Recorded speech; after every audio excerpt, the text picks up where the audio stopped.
The J. Michaels Show.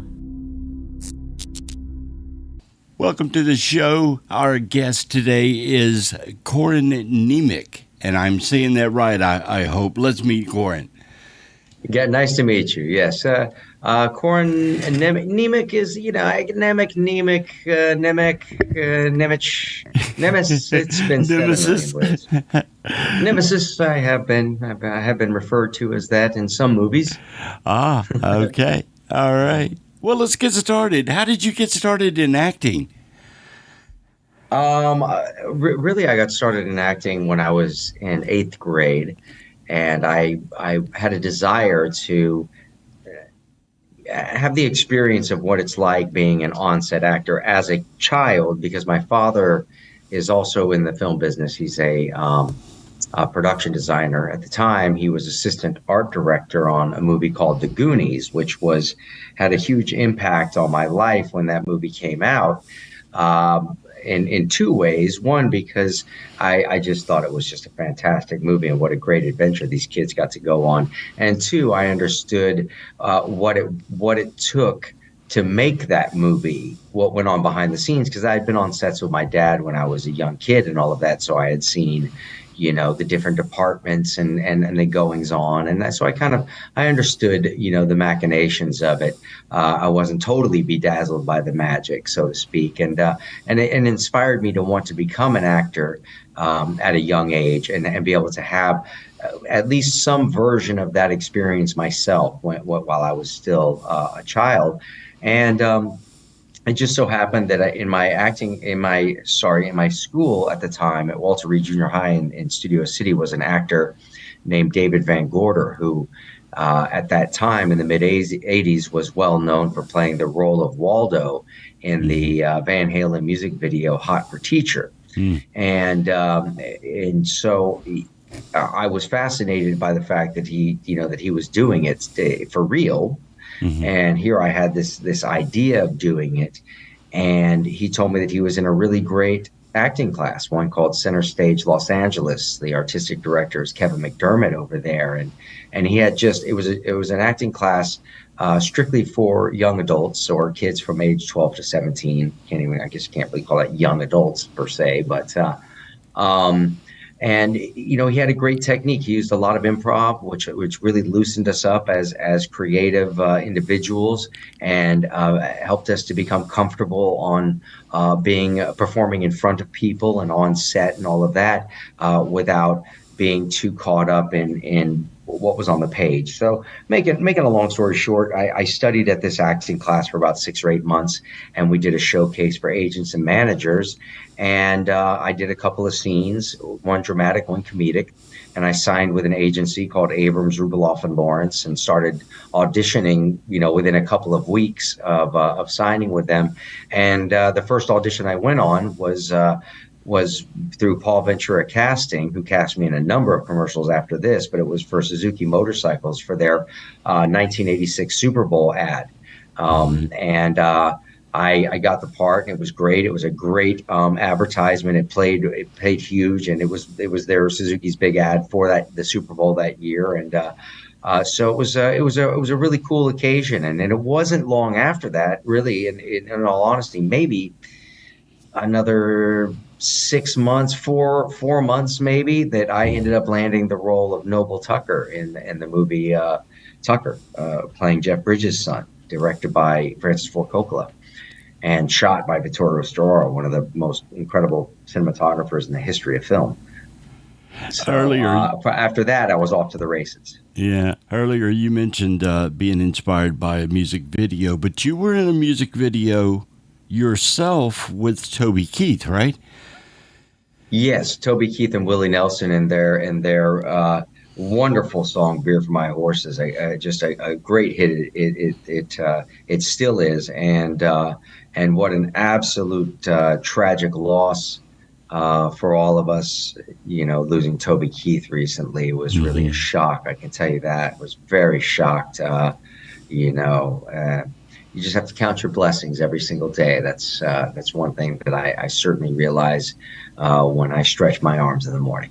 Yeah, yeah. You've been in a lot of movies recently: Couples Retreat, Murder, Day Labor, I Feel Fine, Deadly Justice. Several of them this year. So you've been very busy this year. Yes, I've been busy over the last number of years because obviously these films they take a certain amount of time for each of them to come out. Some of them didn't have distribution when they were made and got distribution, some months later. Some already had distribution in place, and so they've been kind of freckled about over the years. I mean, the quickest one to come out is Couples Retreat Murder, which just aired last night on Lifetime Channel, and that was shot like maybe 5 months ago. All of the Wow. other films that I have coming out we shot like 8, 10, 12 months, some Uh-huh. over a year. But on average I've been shooting roughly three to four projects per year for the last 4 or 5 years. That's kept you So all busy. of those, yeah. So there's even more. There's a film called Buster Brooks that's coming out soon. There's a film called Kid Detectives that's coming out soon. There's Joe Baby that I have a nice role in with Harvey Keitel, Ron Perlman, Deacon Lockman. Same producer as Place of Bones with Heather Graham and Hopper. David Lipper produced that as well. And it's just been every job for me is an absolute blessing, and Hmm. I never look a gift horse in the mouth, and I always show up, suit up, and have a good attitude, when I'm working. So hopefully that plays into the fact that I have been able to continue working as an actor since I started professionally in 1986, as it says on my SAG card.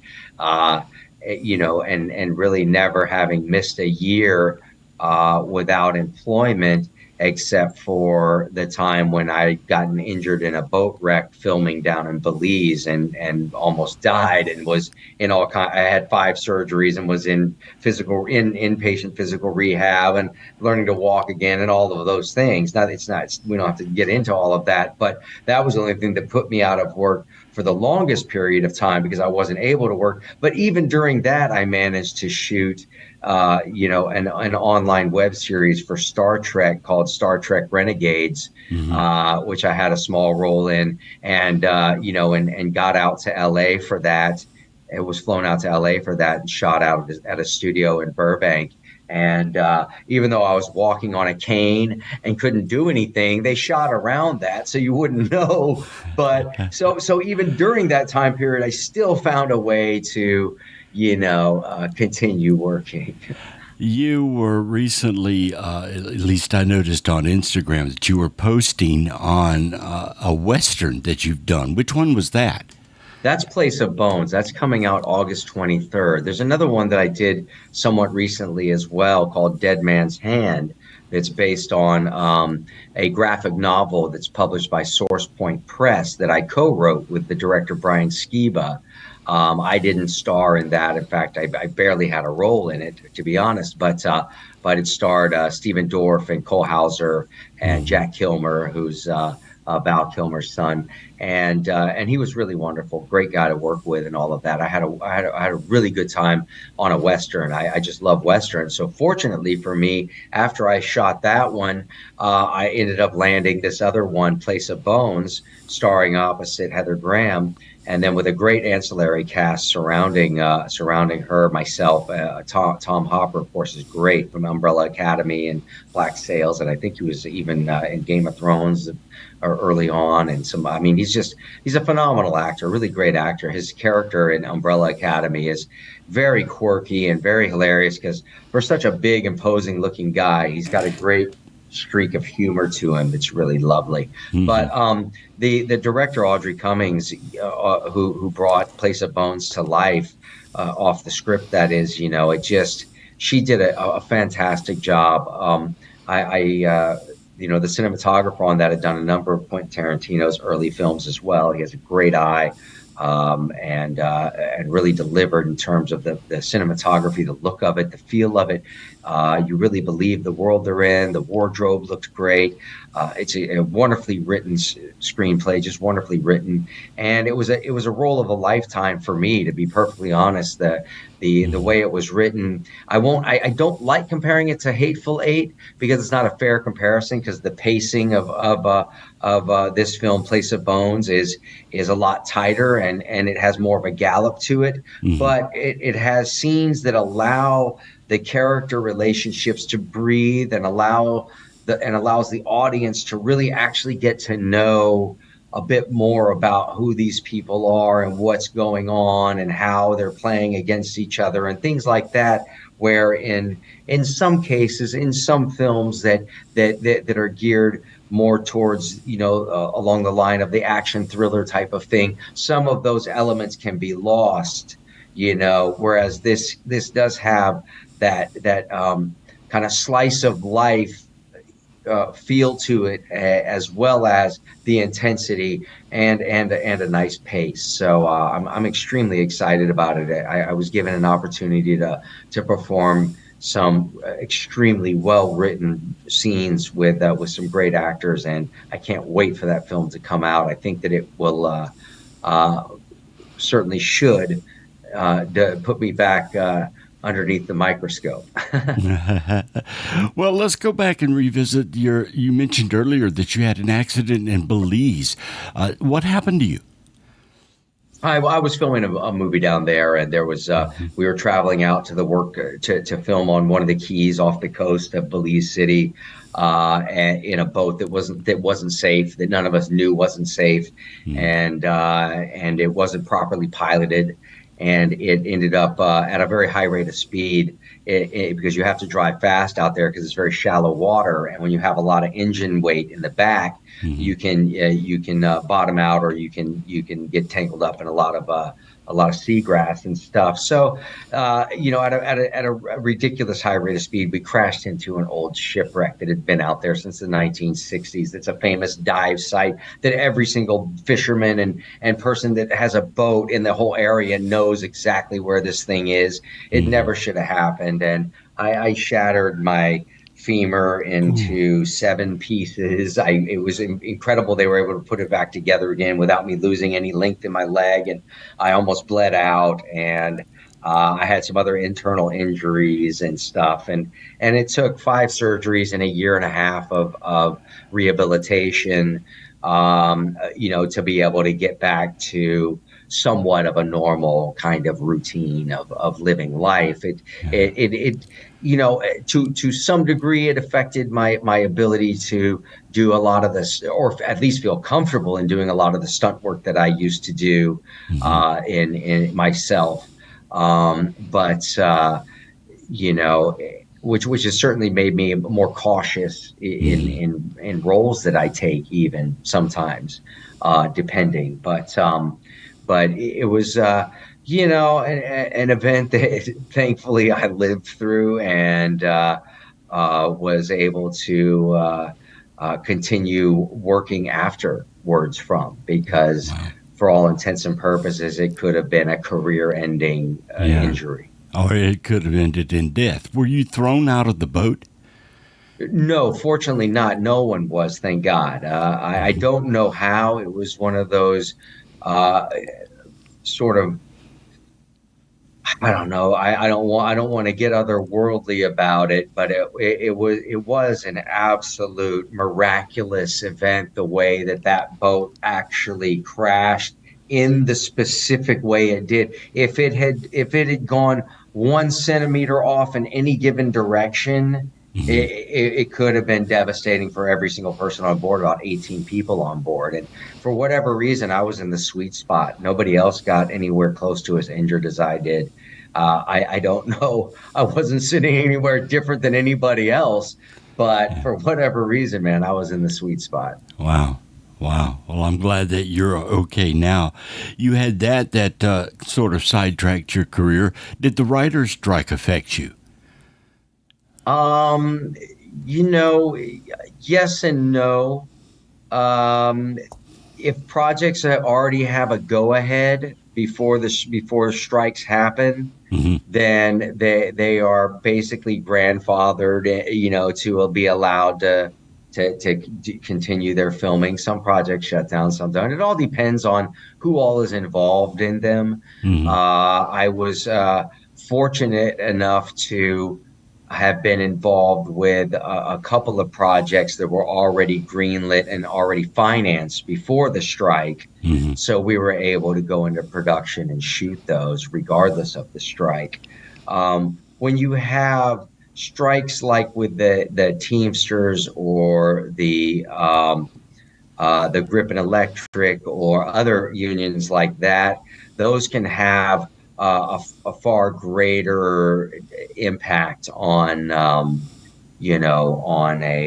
a show. Because for instance, when I was doing Parker Lewis Can't Lose, there was a writer's strike looming during our third season, and so the writers actually went ahead and finished all of the scripts for the entire season and went ahead and got all of the scripts approved and everything. So when the strike did occur, we never had to shut down production because all of the scripts had already gone through all of the approval process and everything else. Hmm. Whereas other shows that are still writing scripts while they're in production, any script that hasn't gotten approval yet or hasn't been greenlit for the next episode yet, or whatever the case may be, that can shut down an entire series.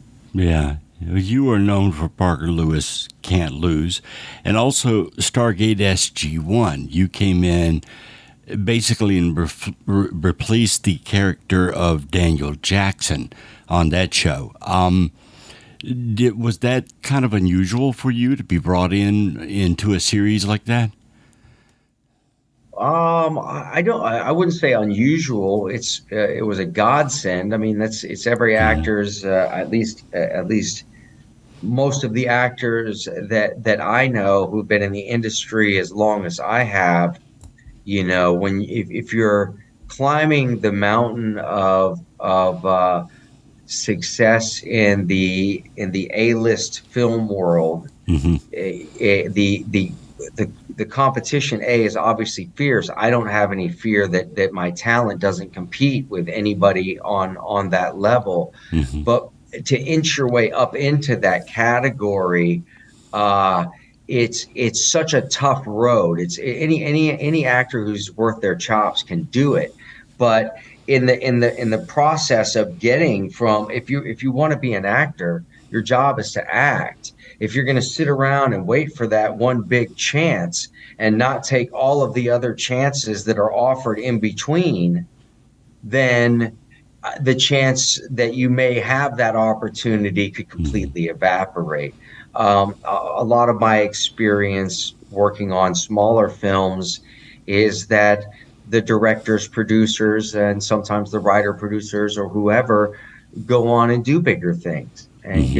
and continue working on other shows. And if you deliver for them, if you're solid to work with, if you have a great attitude, and if you're a team player, and they know that if they want to, they could literally call you on the phone direct to talk about business instead of having to go through all the red tape of Hollywood. Uh, then the phone will tend to keep ringing. Hmm. Um, it's just about being persistent and willing as Hmm. an actor to take those jobs that on the outside may seem like, oh, this is a creature feature, it's for sci-fi original, it's going to have terrible CGI, but it's a fun script, it's a good character, I like the other actors in it, I like the director, I know the CGI is going to be garbage, but it's going to be a lot of fun to do. Let's go have fun. Let's go make this the best we can. Right. And generally speaking, even if the CGI is unbearable, which most people expect with those kind of films, that's kind of what they go into it for. Hmm.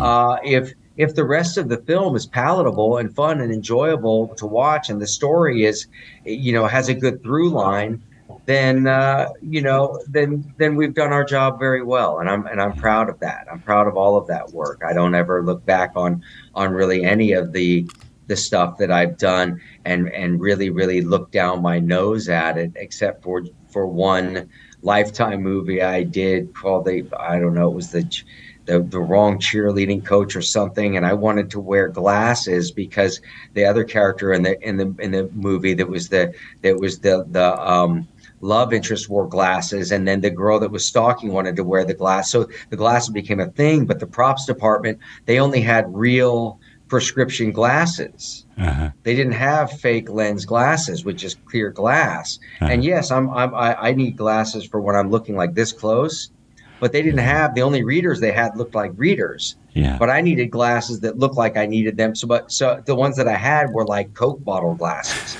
When I put them on, within seconds, I would be like, it would start making me like feel a little kind of like woozy. And when I first, and I should have just gone with something else or just dropped it all together. But when I first put them on, it didn't bother me so much. But wearing them all throughout the day, I Yeah. really started bothering me. So I kept constantly taking them on and off and on and off. And when I watch some scenes from the film, it's so distracting that I was like, oh, that was a terrible character choice. Oh, goodness. When you did Stargate, you did an episode. Did you know ahead of time that you were going to become a series regular?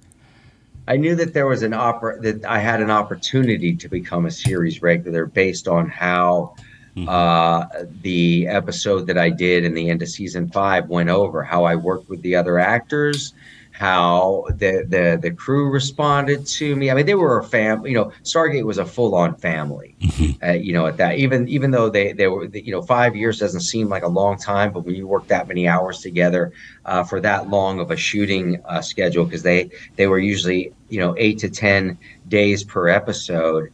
So that's that when you stretch that out, you're talking about over half a year basically. And so if I hadn't jived on that episode with everybody, the makeup and wardrobe and everybody else, if I hadn't jived with everybody, they likely would not have brought me back on as the series regular. They had to find somebody, and that character was written to go on and become the series regular, but it was all contingent on how that experience went for everybody. And fortunately, I was so jazzed about being on the show and having that opportunity. My anxiety level was through the roof to be relaxed and do a great performance. I mean, I've never felt more pressure to do even just a reasonably decent job as an actor in my life. I was because it had been quite some time since I had been a series regular, and I know how wonderful it is as an actor to have the long-term work like that. Just how great it is. It alleviates so much stress and creates so much more opportunity in so many other ways when you get on one of these shows. And so I knew a lot was riding on it for me, and I was so grateful when they gave me the call and brought me up to shoot season 6. And then obviously, I just, as a quick wrap up, everybody knows the character got written out, came on season 7 for like 3 episodes, and they brought Daniel back and all of that. And the quick way to explain that is that nobody wanted Daniel to leave. When Sci-Fi picked up the show, they were receiving a massive amount of backlash from the core audience that made it such a successful show and gave it such a long run on Showtime and made it such a giant hit internationally as well, that they were looking at potentially losing millions and millions of dollars on this franchise without the original cast. So before any of the episodes that I had shot even aired, there was a big movement to negotiate with him behind the scenes and figure out a way to get him back on board. And they started by bringing him back for guest episodes and all of that. And then once they worked some magical deal that I'm unaware of, they brought him on and then put Jonas on the chopping block, which was tragic for the character. more tragic for my personal pocketbook, but whatever, Right. there's always a bounce back. But it was such a great experience, and I got so much more out of it that the short lifespan of the character on that show, actually, it's incredible the longevity that the history of that character has had in the Hmm. sci-fi world Yeah. and in the fandom. And I've been blessed to be able to travel all over the world Hmm. doing autograph conventions and appearances and whatnot for Stargate, because even though the character was short-lived, Jonas Quinn was really well accepted, and oddly enough, it was when when they finally started airing the episodes that people started falling. I won't say falling in love with the character, but people started really uh, getting in line with the character Hmm. and going, okay, you know what, I can accept this. And the majority of the audience by the end of season 6 were already sold on Jonas, and Hmm. so they actually had kind of a similar, not nearly as vociferous a backlash as they had when Daniel Jackson left, mind you, but they actually had a similar backlash on the opposite end when they did that. But for me, as a an executive at a network, looking at just raw numbers and all of that, I would have likely made the exact same decision and tried to accomplish the same goal of getting the original cast back together.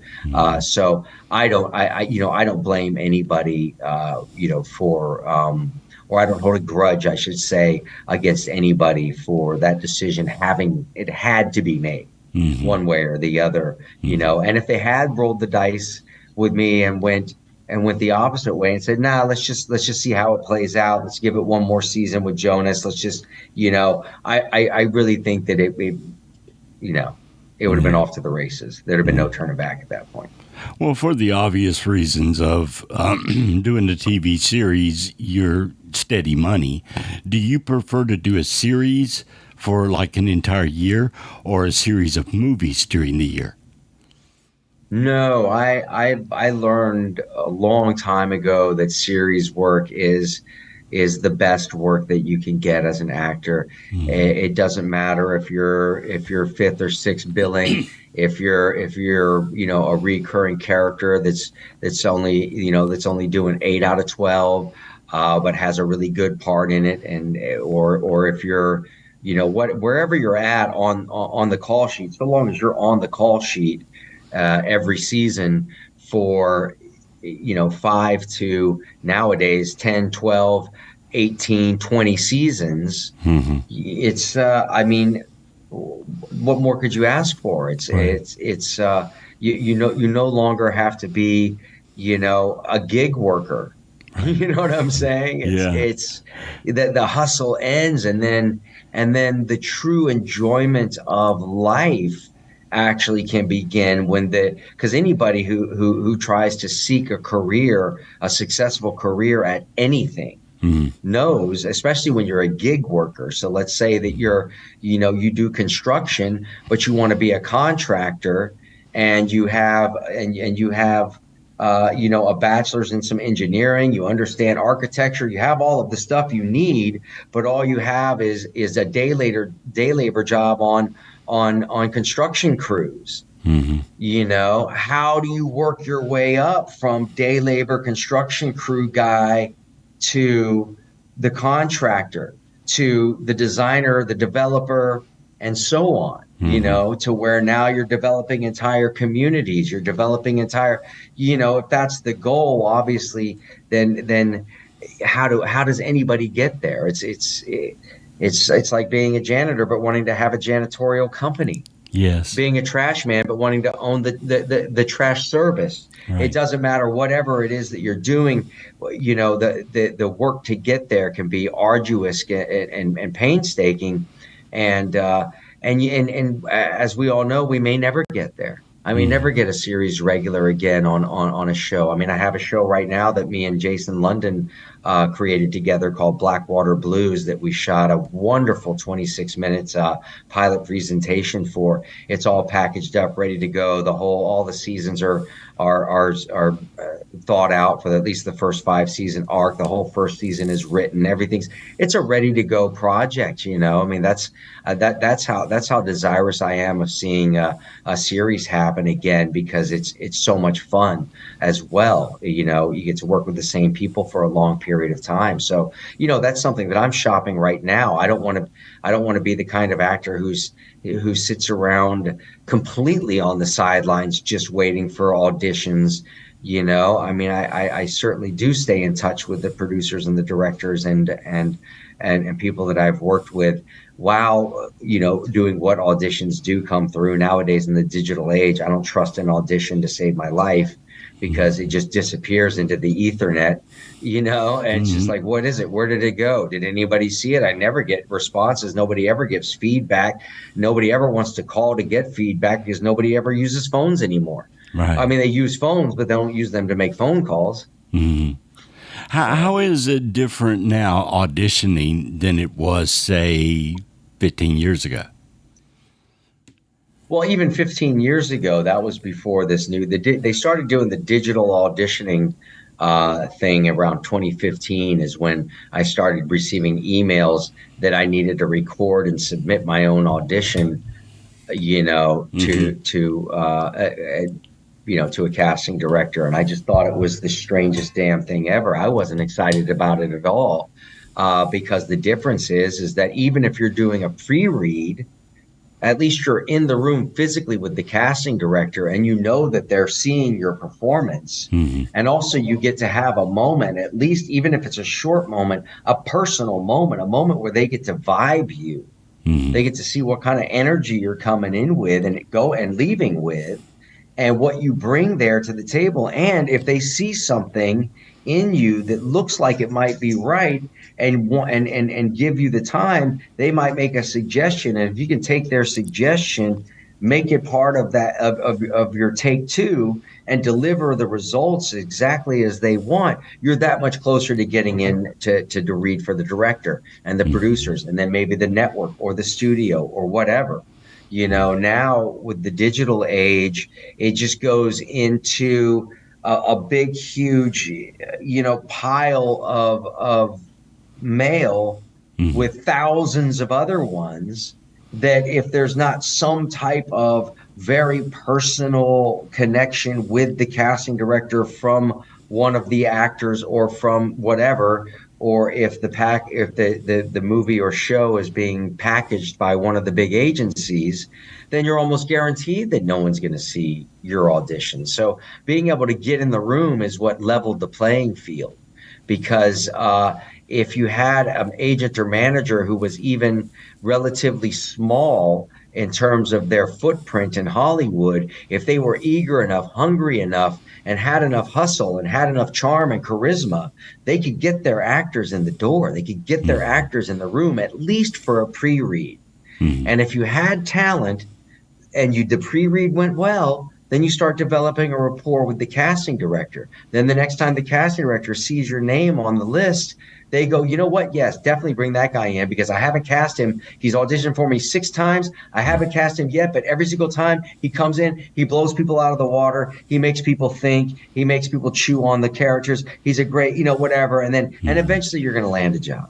But Right. if you're not even getting in the room, if you're not even doing a live Zoom audition at least, then how do I know? I don't have any confidence Right. in that process. And that was another thing that really made me realize that I needed to do what I have to do to try and pull together my own projects. I've been writing for years as well.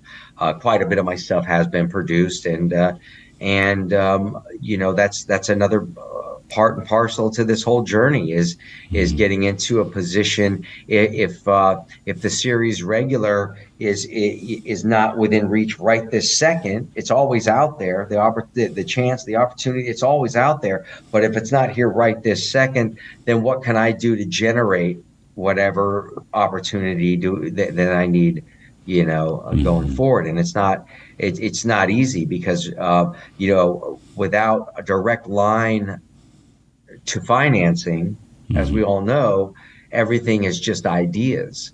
It's just Right. words on a piece of paper. It doesn't matter how many attachments you have, how many letters of intent, how many people love it.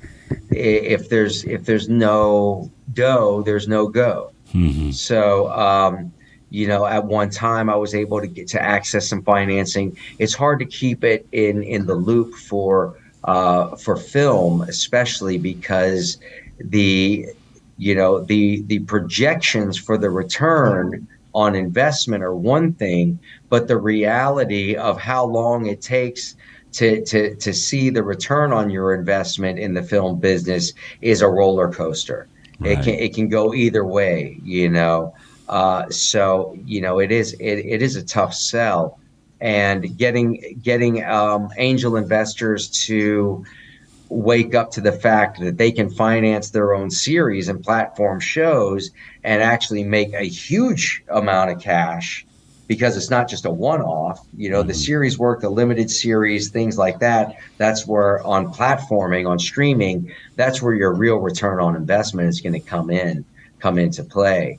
Not just the one-offs, because people they have to keep going back for the next episode, the next episode, the next episode. They have 8, 10 episodes they have to watch of it instead of 1 2 hour episode. Right. So it's a very smart business model, and I'm excited about it. But that's the direction that I've been pushing in, for the last number of years, is just Yeah. being able to be, if I'm not on somebody else's show, to have my own thing going on, so I don't have to be so reliant. Right. And it is an uphill battle, but I have a belief in myself, as any artist must have. They have to believe in themselves more than anybody else, because I don't know if anybody who's close to you as an artist can almost ever fully believe in the potential outcome of your life and success, as much as the individual artist has to. Right. It Right. can't be we can't rely on other people's enthusiasm for the outcome of our lives, because in Hollywood, enthusiasm is lackluster, and it comes and goes like the latest fad or trend. So self-induced enthusiasm has to be the mainstay of of the psychological conditioning. Yeah. Speaking of enthusiasm, of all the roles that you've played, movies, TV series, etc., do you have a favorite? What stands out to you as, man, I love doing that show? Um, a couple of projects, really. I mean, this one coming up, Place of Bones, it's absolutely on the very, very top of my list of most incredible experiences I've had performing a character in my entire career.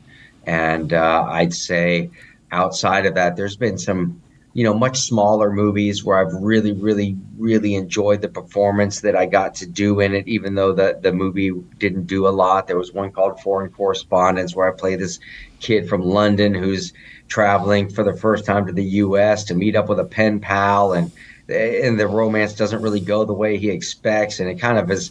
It's a fizzler kind of a movie. It's a real slice of life art house type of film, but I had such a magical time playing the character, because the scenes were allowed to breathe. Hmm. The moments were allowed to happen.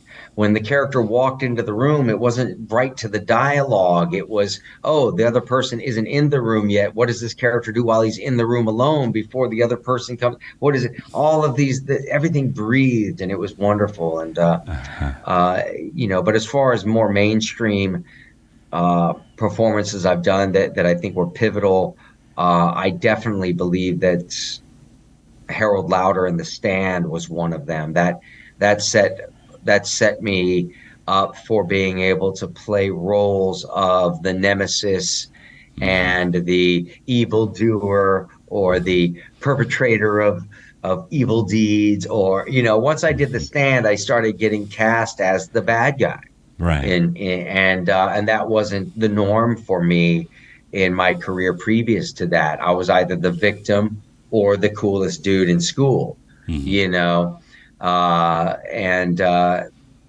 the the transition to be able to play those kind of darker characters was fantastic as an actor, because as an actor I don't want to be limited in scope to playing the same character all the time. I mean, that's what we do when we're doing a TV series, and that's Hmm. beautiful. But as in the long term, for instance, when I was doing Parker Lewis, I when we were on hiatus, I didn't just take hiatus off and just lay around and enjoy the fruits of my labor.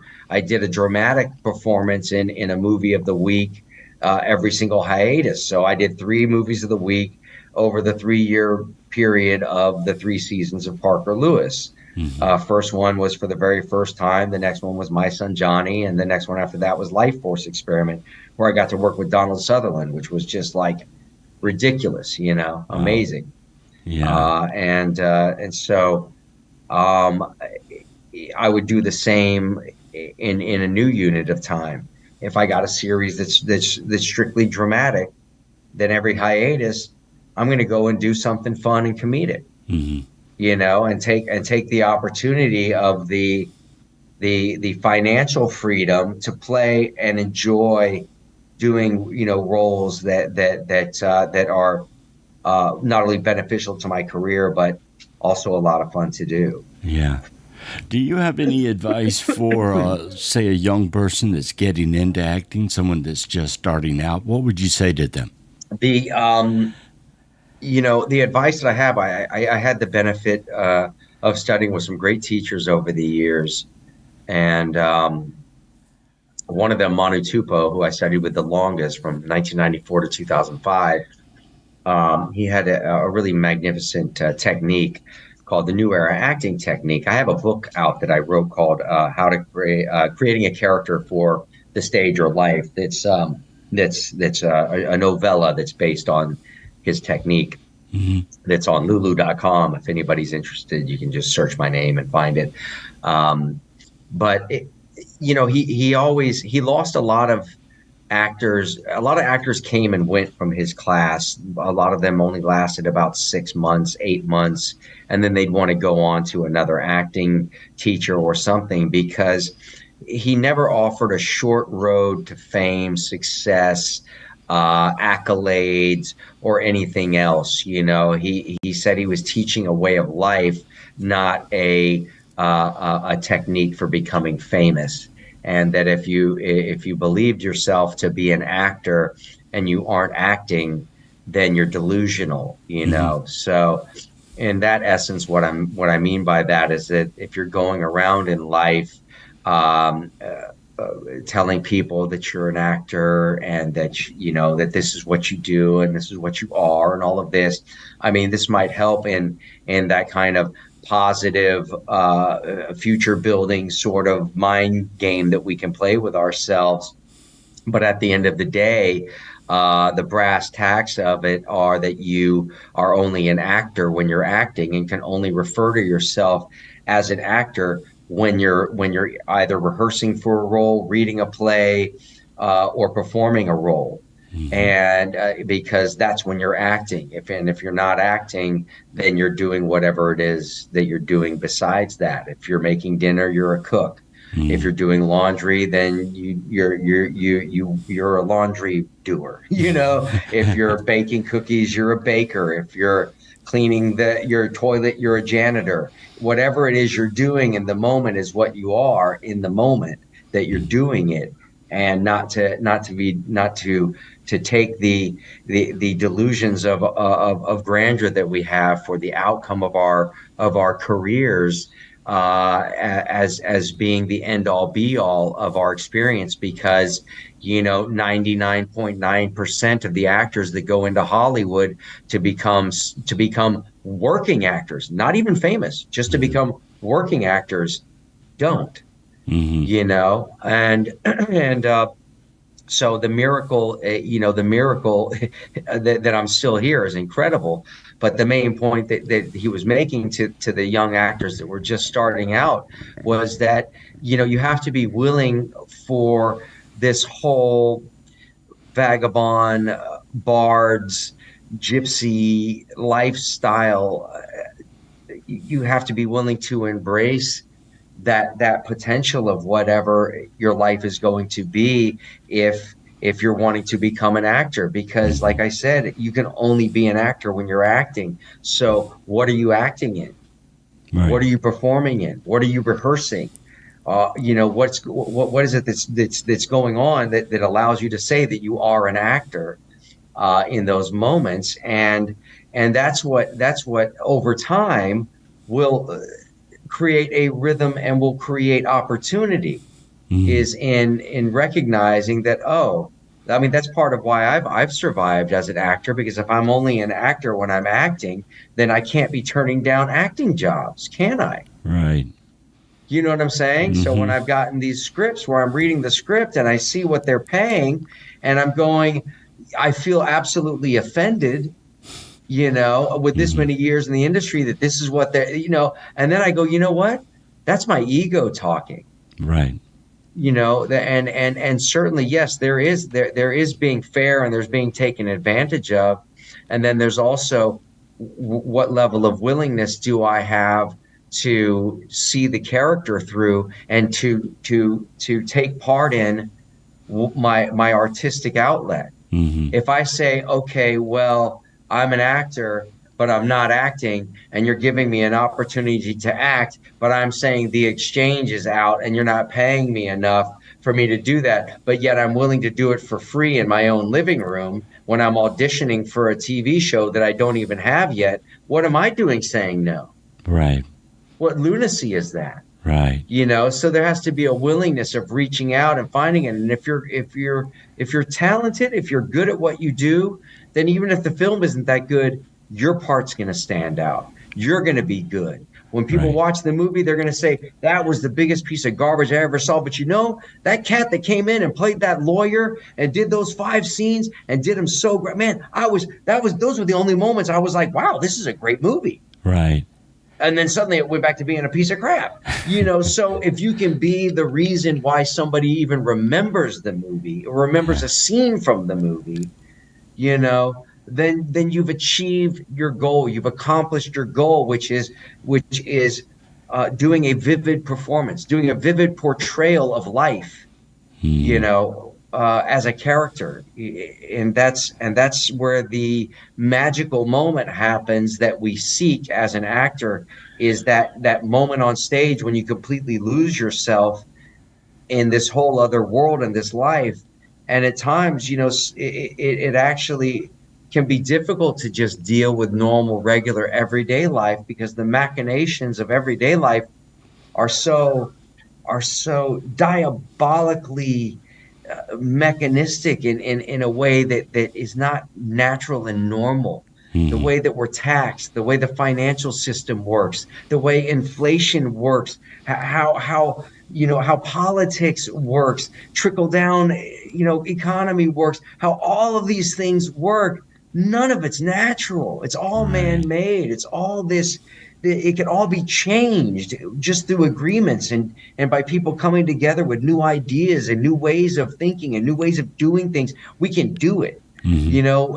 As a society, we totally can, but what we're spoon fed is just absolute garbage. And so, coming out of this totally creative aesthetic world where all things are possible, into this, what the fuck is this thing? Yeah. you know what is Yeah. this Why madness? is things happening this way? Yeah. It's much more fun to just, to stay in that realm of the wholly creative.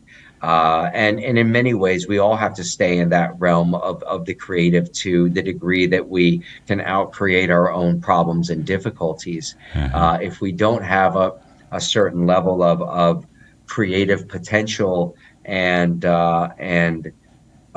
ways of outthinking our current situations, then then we become a cog in the wheel forever, Right. and that to me is that's the hardest thing to ever stomach. Yeah. During your career, did you ever have to or thought about that you needed some sort of sideline career, something else to do to make money while you're doing this? I mean, I have. I've done really. I really had only during really the whole 2020 shutdown and all of that crap. I started taking on construction work because I had picked up some construction skills when I was revamping a house in Texas, an old 1963 farmhouse, and working with a great contractor who became a very close friend of mine, gentleman whose real name is Steve McQueen, which is awesome, and a fantastically talented contractor and carpenter, and I started working with him on my house, and then in between gigs. I didn't really need the money back then, but in between gigs, I would be sitting around my house in Texas, rather bored, and I would just call up Steve and be like, "Dude, where are you working? Let me come and jump on one of your teams, bro. I don't even need the money. I'll come and work." And yeah, he always paid me anyway, Hmm. but I just did it because it felt good to do the labor. It felt physically good. I felt mentally good, to be a part of a team and to see something accomplished from beginning, middle, and end, and to see quality work done and all of that. There's a great sense of accomplishment in carpentry, and so when the shutdown occurred, when everything kind of came to a grinding halt, uh, and uh, and I saw nothing but money disappearing from my bank account. I made some calls and got in with a good buddy of mine in Mississippi, a pal of mine named Bo Bogard. If you ever want to follow something funny, he has a thing called Good Enough Construction on Instagram, where he shows ridiculous construction fails. That's pretty funny. But he's a great dude, and I jumped on his construction team for pretty much a year and change, and with another buddy of mine, oddly enough, whose name is Gary Cooper. Got all these friends with old actor names, I know. and he built and he had a fence building team, and I threw up a bunch of fences with him and stuff, and just hummed my way through it as best as possible. So it was I don't mind working outside of the industry, but because I grew up in the industry from age 12 on, and I didn't have any other kind of college education or Mm. any other kind of training outside of taking some directing courses and some writing courses and things that were geared towards the film industry itself. Mm. I in a sense, I never really had a whole lot. I never had to fall back on doing any other job besides acting up until that point.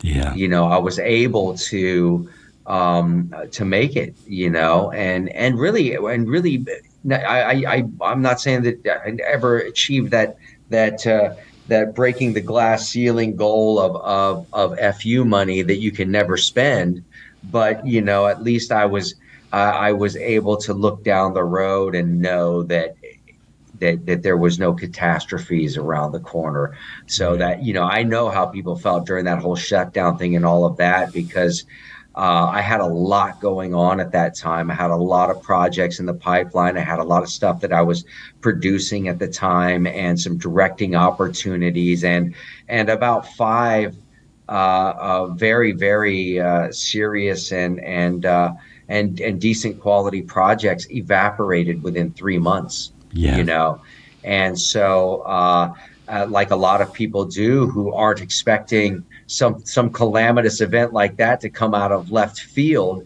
I hadn't planned for it in any Yeah. way, shape, or form.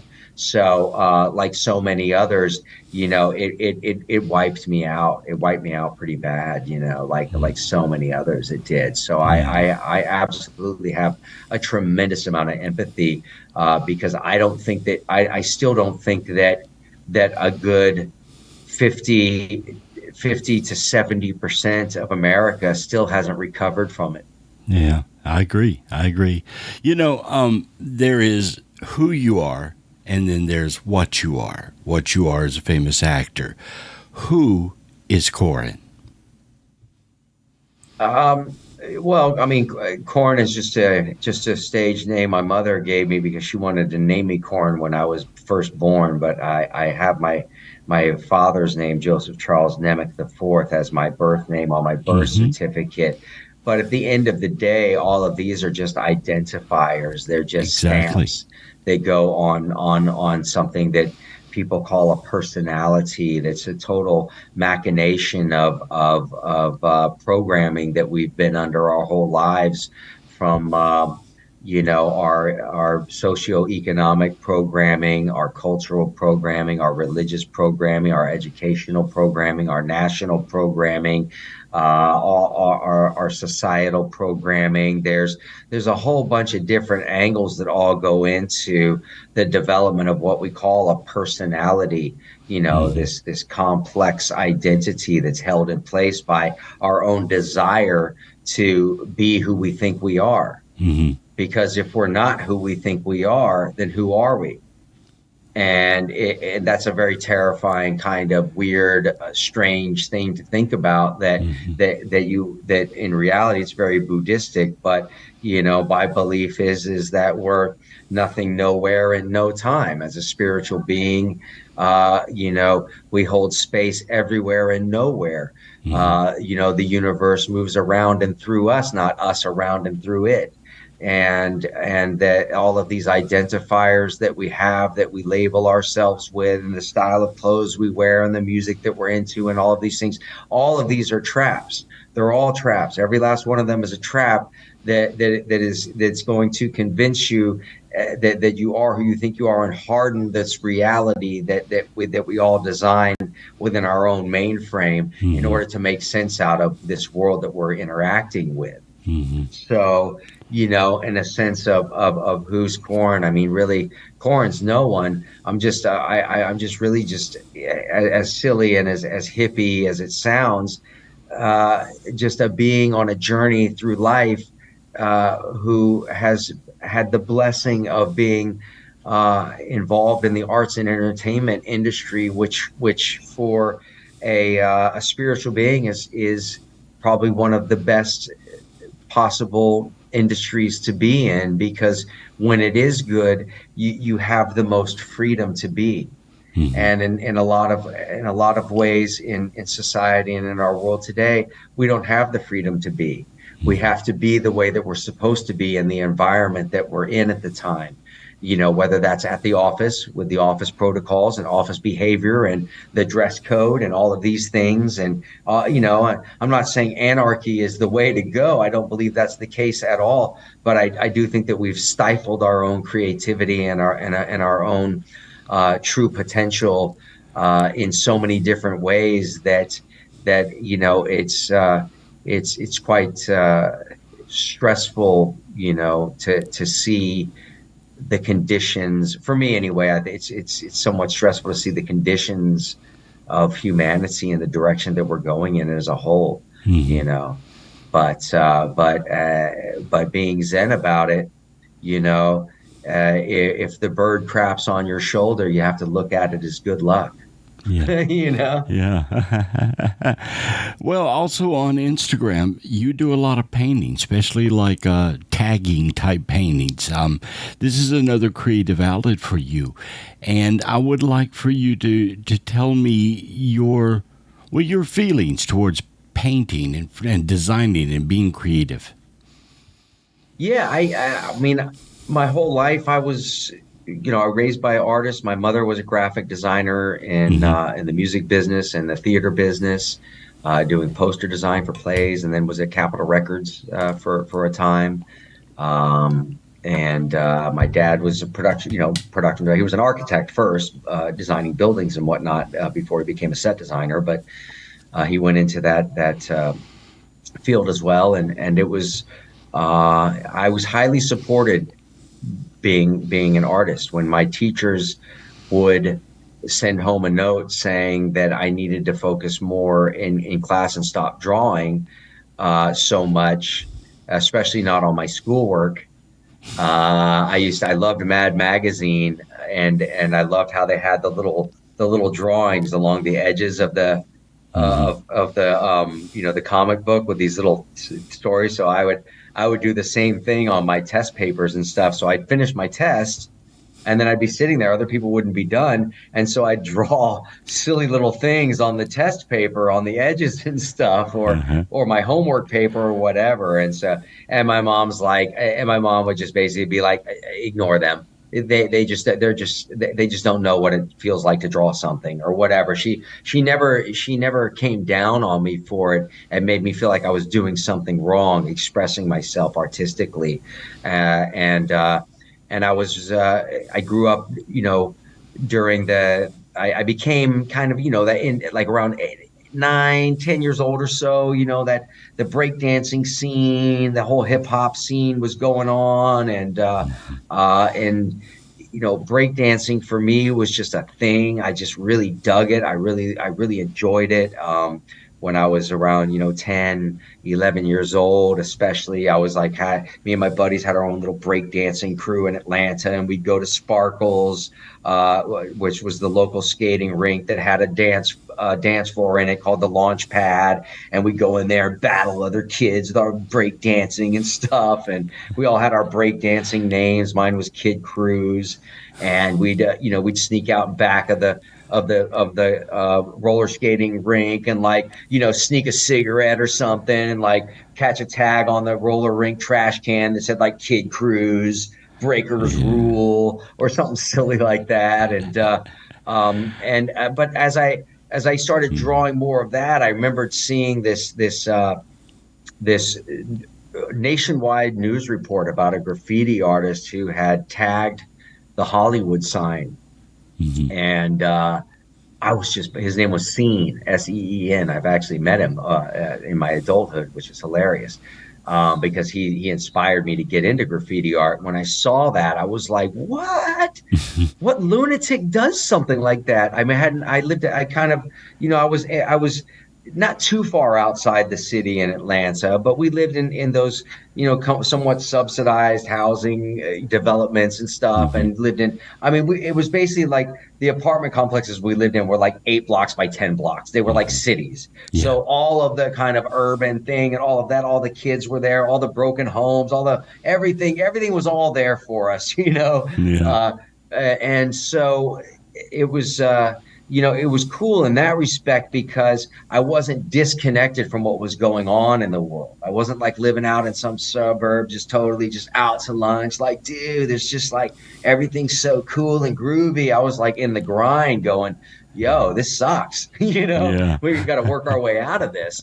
And I got into the breakdancing thing, the urban thing, and that led into the graffiti art, because eventually, when I moved to Los Angeles, uh, breakdancing, I'd been out there and I was breakdancing in LA a bit, and on the streets and in the parks and stuff.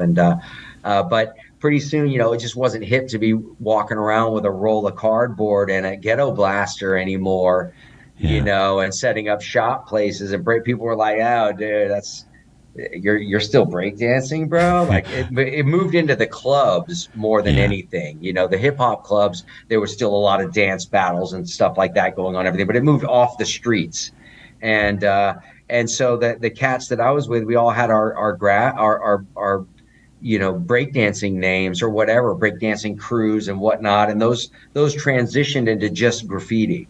Yeah. It used to represent a little bit of everything. You would, if you went to a battle against another crew, Mhm. sometimes you'd be breakdancing against them, or you'd go on a wall and you'd battle them, and you'd be like, letters against, letters, and like, the breakers against breakers. So it was like this whole hip hop kind of world that was, much more beneficial to the youth than the whole gang banging thing, because Yeah.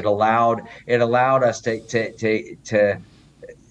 take out our frustrations and our beef and stuff like that on the wall or in dance battles.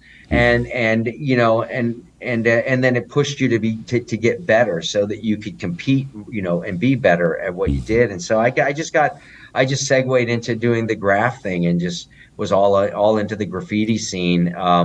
Even before I started acting, I Yeah. was really into the graffiti scene, and so that was sort of, I always looked at myself kind of like Batman, except of graffiti art. I was, in the daytime, here I am, this actor in Bop magazine and Tiger Beat and all of this stuff, and at night I'm donning the disguise of the cholo and slipping out into Hollywood and doing burners on the freeway, and Yeah. nobody knows it's me. Yeah. So it was, Do you thank God there do was no you TMZ back ever then. do you ever sell any of your art? Yeah, I have over the years. I have. I don't have a studio currently, but I've done a number of paintings. The thing about graffiti art is the scalability of it. So I can only really do the smallest hand painted, work that I can do is pretty much a 4x4. A Hmm. 4 foot by 4 foot is about as small as I want to get. Hmm. And that's fine for me, but for shipping costs, especially if it's overseas, it It costs. gets I mean, expensive. I did a painting for someone in Australia, in Perth, Australia. I think it was Perth or Adelaide. I can't remember, but and for the amount that it costs to do the painting, because it takes me roughly, to really take my time and make the painting right and put it and put the the effort into it that financially is deserving for the Hmm. person who's spending money on it. Generally, it's 5 to 7 days. Working on it all throughout the day, and that's starting from working on the initial sketch, running that through a Photoshop program so that I can see what my color schemes are going to look like before I just go and just willy nilly choose some colors and throw them on the canvas and go, then it's a huge waste of time. So, and then from the photoshopped version of the digital version, the kind of uh, uh, graphic version of it, then I can go from that to exactly what's going to be on the canvas. And Hmm. it's a much a more technical way of doing it, and takes a lot more time than just holding a photo and sketching on the canvas and just painting straight away. I could do that in a day. Hmm. You know what I mean? Hmm. I don't know what the outcome is going to be from one image to the next, because who knows?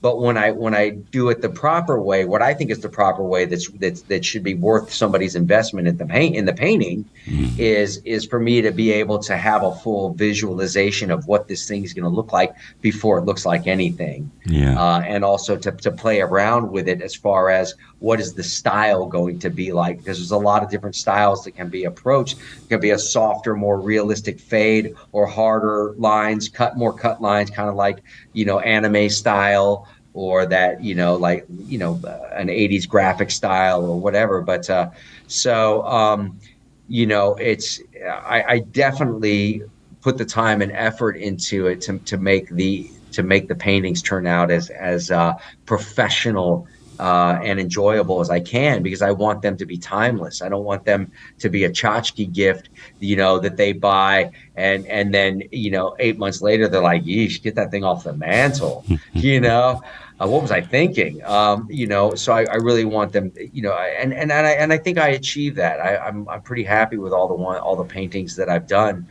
Very happy with most of them, and but the shipping on them on that size is it's astronomical. It almost costs as Right. much as the painting itself just to ship it over there. Right. Um, If you so if somebody wanted you to paint something for them, do you have a website or do you have a place where they can go and order a painting?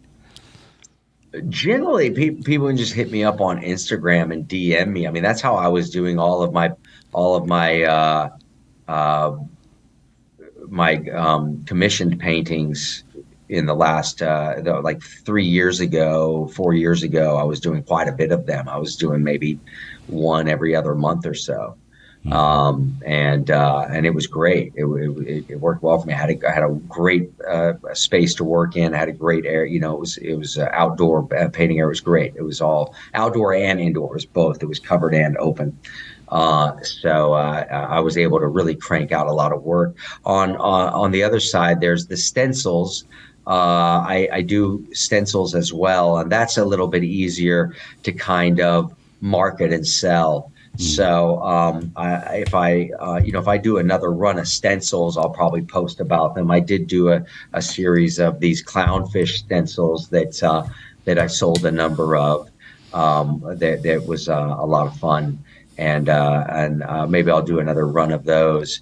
But otherwise, just if you want, I mean, I highly suggest the most fun that I've had with the commissioned work is doing portraits of loved ones, a grandmother, father, mother, someone who means something to you, and pets. The pets are the most fun. I've probably done more pets than anything else. And the pets, they look great in the graffiti style that I do the pets in. They're really funky, really pop art feeling, and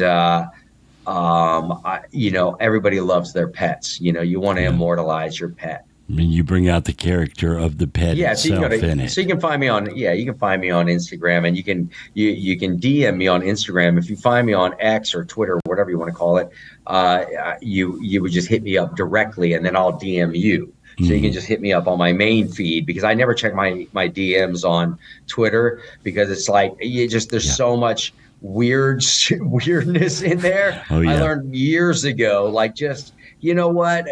Ignore it. Exactly.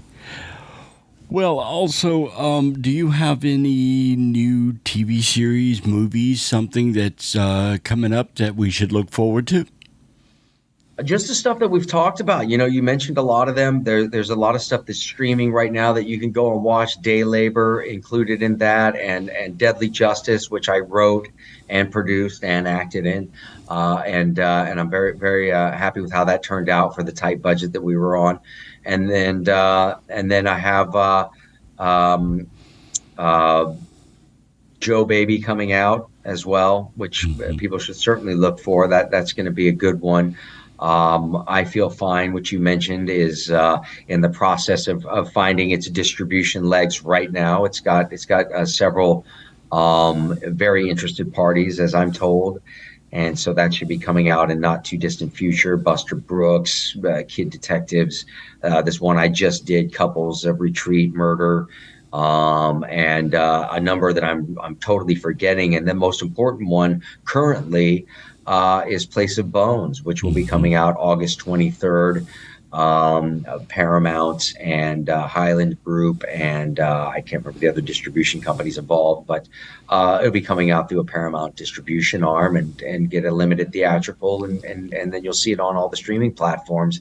And I really hope everybody tunes in, because I got to tell you, there's a lot of movies that I've done where I would gladly tell you, don't rent it. Don't buy it. Just wait until you can catch it on Tubi for free and suffer through the commercials. Use the commercial breaks to go take a pee or do some texting or do what else. Right. But this particular one, it is absolutely going to be well worth spending the rental fee on to catch it when it first comes out. And it's definitely one of those movies that is absolutely worth buying and having in your library. Place of Bones is going to be one that you'll want to go back and you'll want to watch it. You're going to want to watch it at least twice, because of this Sixth Sense twist that it has at the end that I'm not going to give away. You're going to want to watch it at least twice, because you're going to realize some of the Easter eggs that you totally missed in the lead up to that, to the diabolical revelation of what's been going on behind the scenes in this strange world that you find yourself in the movie Place of Bones, with myself, Heather Graham, and Tom Hopper. Do you also do Cameo? I have Cameo app. Yep, you can find me on there. I think I might even still. I know you just look up Corin Nemec, but I might even have.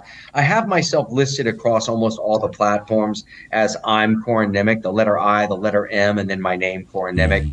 You can find me on Instagram under that, on Facebook, on X, on SoundCloud, on BandLab. My YouTube is Corin Nemec TV, so that one is different.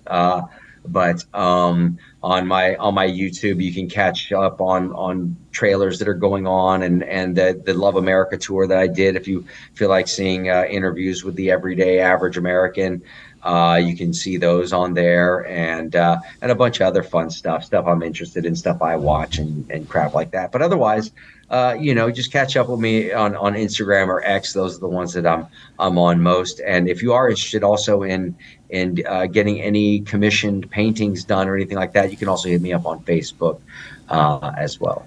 All right, Corin, thank you so much for being my guest on my show, and I hope to see more from you later down the line. Yes, you bet. And God bless you, and God bless all of your fans out there. All right, Love you thank all. you. Thank you. That'll do it for this show. We'll see you next time on The J. Michael Show.